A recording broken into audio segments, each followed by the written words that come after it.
North Karachi में water board के अमले ने सीवरेज की लाइन तोड़ दी। इसकी वजह से नॉर्थ कराची सेक्टर 3 के इलाके में गटर के पानी का सैलाब उमड़ आया। इस हवाले से इलाका मकीनों ने एहतजाज किया और कैमरे के सामने आने से गुरेजा रहे, लेकिन फिर भी एक नौजवान ने हिम्मत करके अपनी परेशानी से आगाह किया। अब इन्होंने काम तो किया नहीं, काम और बढ़ा दिया है।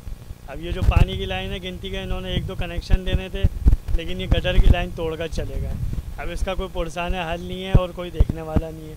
अब इन लोगों को कंप्लेन दो, एप्लीकेशन दो, उसके ऊपर अमल दरामद होगा। ये जो है बस ऐसे ही ये पूरा रोड तक ऐसे जो है ये मंजर होगा, लेकिन ये जो है ना ये बोलेंगे कि अपनी मदद आपके तहत करो। पूरे गटर भर रहे हैं, गटर रिवर्स मार रहे हैं, बाकायदा ग्राउंड के भी गटर रिवर्स मार रहे हैं, सारे पूरे इलाके के गटर रिवर्स मार रहे हैं। लेकिन जो है ना बस इन लोगों को यही है कि बस अपना वोट लेना है। बच्चा 1-2 गिरे थे यहाँ पर, जो अभी रोड में बच्चे गिरे थे, और अगर बारिश हो गई खुदा ना खास्ता तो ये तो और अज़ाब इलाही बन जाएगा हम लोगों के लिए। मुर्तज़ा वहाब साहब, आप जो है ना अपने ये लोगों को देख लें, आप आकर यहाँ पर विज़िट करो। आप जो है अगर बारिश होती है तो आप पूरे इलाके में, पूरे कराची में निकल जाते हैं। यहाँ पर रोड नहीं डालने होते, आप वहाँ पर रोड डाल लेते हो। आप यहाँ पर आके देखो जहाँ पर काम की असर ज़रूरत है। तोड़ दिए, सारा पानी चलने से आज़ार हो गए, जाने से।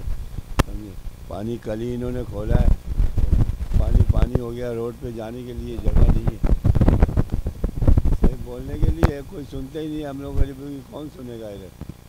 कराची के बेशतर इलाकों में सीवरेज का गंदा पानी आवाम को पाक होने से रोक रहा है, जिसकी वजह बताई जाती है कि शहर में 120-200 गज के मकानात पर 4-4 फैमिली की रिहाइश होना भी करार दिया जा रहा है। जबकि एक तरफ सिंध गवर्नमेंट बिल्डिंग कंट्रोल करने से कासिर नजर आ रही है, तो दूसरी जानिब सीवरेज बोर्ड इनके काबू में नहीं आ रहा। कैमरामैन अमजद इकबाल के साथ नदीम सिद्दीकी, मेट्रो 7 पाकिस्तान।